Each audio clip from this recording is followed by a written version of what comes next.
TDP, Janasena, BJP ముగ్గురు కలిసి కూటమిలో ఇప్పుడు రోజు రోజుకి ఒక స్టార్ రాబోతున్నారనే వార్తలు మాత్రం బాగా ప్రచారంలో ఉన్నాయి.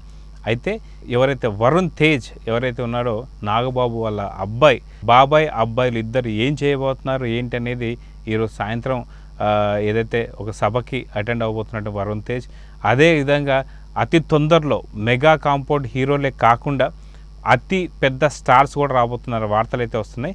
అయితే ఈ వార్తలకు సంబంధించి ఎంతవరకు నిజం మనతో పాటు సీనియర్ జర్నలిస్ట్ హేమసుందర్ గారు ఉన్నారు, వారిని అడిగి తెలుసుకున్నాం. సార్ నమస్తే.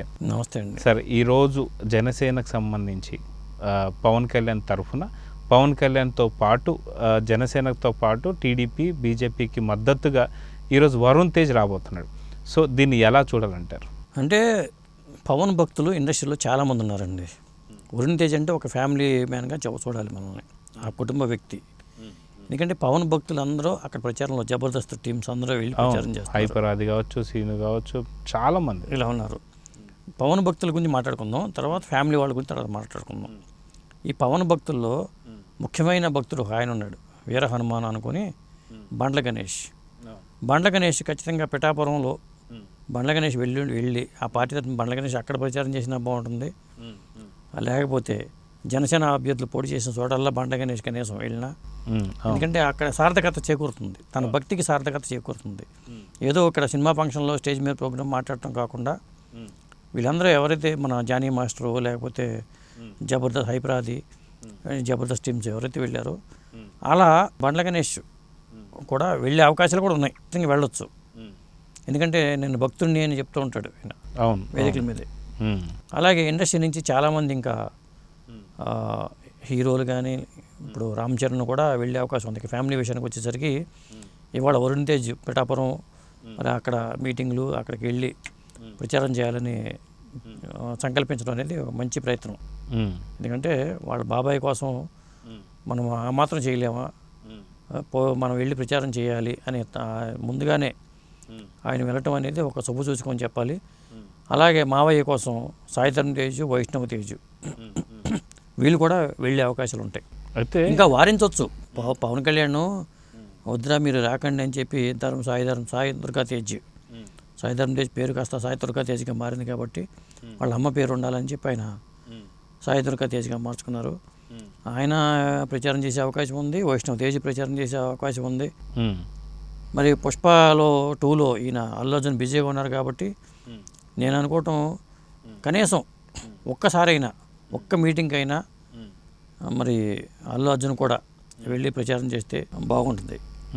ఒక్క మీటింగ్ కాదు కానీ 2-3 మీటింగ్లకి మెగాస్టార్ చిరంజీవి గారు వెళితే మాత్రం చాలా బాగుంటుంది. ఇది సర్వత్రా వ్యక్తమవుతున్న అభిప్రాయం. చిరంజీవి గారు ప్రచారానికి వెళ్ళాలి అనే డిమాండ్ ఈసారి అయినా, ఎందుకంటే ఫ్యూచరు రాబోయే 5 ఏళ్లలో పరిస్థితులు ఎలా ఉంటే మనకు తెలియదు, అప్పటి సంగతి తర్వాత చూసుకుందాం. ఇప్పుడు చిరంజీవి గారు క్రియాశీలక రాజకీయాల్లోకి వచ్చి కనీసం ఆయన ప్రత్యక్ష రాజకీయాలు లేకపోవచ్చు కానీ పరోక్షంగా వీళ్ళకి ప్రచారం చేసి ఉంటే మాత్రం చేయిస్తే మాత్రం బాగుంటుంది. ఆయన 5 కోట్లు ఇవ్వటం కానీ లేదా మీడియా ముఖంగా మాట్లాడటం కాకుండా ఓటర్ల వద్దకు వెళ్ళి కనీసం 2-3 సభల్లో ఆయన మాట్లాడితే బాగుంటుందని చెప్పి అభిప్రాయం వ్యక్తం అవుతుంది. అయితే కూటమికి సంబంధించి జనసేన మద్దతు తరఫున వీళ్ళందరూ వస్తున్నారు కాబట్టి టీడీపీకి సంబంధించి కూడా చాలామంది ముఖ్య సినిమాకి సంబంధించినటువంటి ఒక నేతలు కావచ్చు, లేదంటే మనకు ప్రముఖులు చాలామంది ప్రొడ్యూసర్లు కావచ్చు, డైరెక్టర్లు కావచ్చు, లేదా హీరోలు కావచ్చు, చాలామంది ఉన్నారు. సో వారు కూడా ఏదైతే ఇలాంటి ప్రచారానికి రాబోతున్నారా టీడీపీ తరఫున కూడా? ఖచ్చితంగా వస్తారండి. టీడీపీ తరఫున ఇప్పటికే చాలామంది, ఇప్పుడు నటికుమార్ లాంటి వాళ్ళు ఇక్కడ సపోర్ట్ చేస్తున్నారు.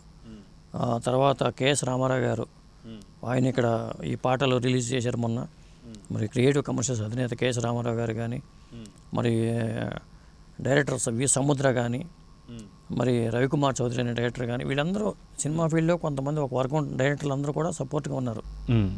ఇక మురళీమోహన్ గారు సినిమా ఆ పార్టీ వ్యక్తే, ఆయన గురించి మనం ప్రత్యేకించి చెప్పనవసరం లేదు. అశ్విని దత్ గారు ఆ పార్టీ వ్యక్తే, ప్రత్యేకించి మనం చెప్పనవసరం లేదు. కె రాఘవేంద్ర గారు మనం ప్రత్యేకించి చెప్పనవసరం లేదు. ఇలా దిగ్గజాలు కూడా ఉన్నారు. తెర వెనుక వాళ్ళ స్థాయిలో వాళ్ళు ప్రయత్నాలు చేస్తూ ఉన్నారు. అలాగే ప్రచారం విషయంకి వచ్చేసరికి బాలకృష్ణ గారు ఇప్పటికీ చాలా సభల్లో ఆయన సినిమా షూటింగ్లు పక్కన పెట్టి ఆయన అవిశ్రాంతంగా తిరుగుతూ ఉన్నారు బాలయ్య బాబు. మరి ఇంకా ఆ కోవలోకి చాలామంది అంటే జనసేన, బీజేపీ, టీడీపీ కూటమిగా పనిచేస్తున్నాయి కాబట్టి మనం ఈ ప్రచారం చేసే వ్యక్తుల్ని విడివిడిగా చూడటం కన్నా కూటమి తరపున ప్రచారంగానే చూడాలి. సో రాబోతున్నటువంటి రోజుల్లో ఈ కూటమి తరఫున ఇంకా చాలామంది సినీ ప్రముఖులు కావచ్చు లేదా సెలబ్రిటీలు కావచ్చు చాలా వరకు వచ్చే అవకాశం ఉందంటారా? ఖచ్చితంగా ఉందండి. నాకు తెలిసి మే 1 నుంచి 10వ తారీఖు వరకు కూడా ఈ ప్రచార సరళి ఊపందుకుంటుంది. మే 1 తర్వాత చాలా పరిణామాలు జరగబోతున్నాయి. ఒక మైండ్ గేమ్ జరుగుతుంది. ఎందుకంటే ఆ వైసీపీ నుంచి ఒక మైండ్ గేమ్ని స్టార్ట్ చేసుకుని అవి చేద్దాం అనుకున్నారు, కానీ ఆ మైండ్ గేమ్ని తిప్పికొట్టే ప్రయత్నాలు 100% సక్సెస్ అయినాయి. ఇప్పటికే అయిపోయినాయి. ఇది ఒక గవర్నమెంట్ మీద నెగిటివిటీ ఉంది అనేది బాగా స్ప్రెడ్ అయిపోయింది. అది చాలు జనంలోకి వెళ్ళిపోయింది. జనం అర్థం చేసుకుంటున్నారు కూడా అది. దానికి తోడు సినిమా వాళ్ళు ఏంటంటే తమ వంతు ఉడత సాయం అంటారు చూసారా, ఆ ఉడత సాయం లాగా సినిమా వాళ్ళందరూ కూడా ఇప్పటికే వెళ్ళిపోతున్నారు. వెళ్ళి ఎవరికి వాళ్ళు చెప్పుకుంటున్నారు. అనసూయ కూడా పవన్ కళ్యాణ్ అడిగితే నేను కూడా వెళ్తానని అనసూయ అన్నారు. కాబట్టి వీళ్ళు కూడా వెళ్ళి కనీసం ఒకసారి ఆ గ్లామర్, సినిమా గ్లామర్ అనేది కూడా ఎంతో కొంత జనాన్ని రప్పించడానికి సినిమా గ్లామర్ అనేది ఉపయోగపడుతుంది.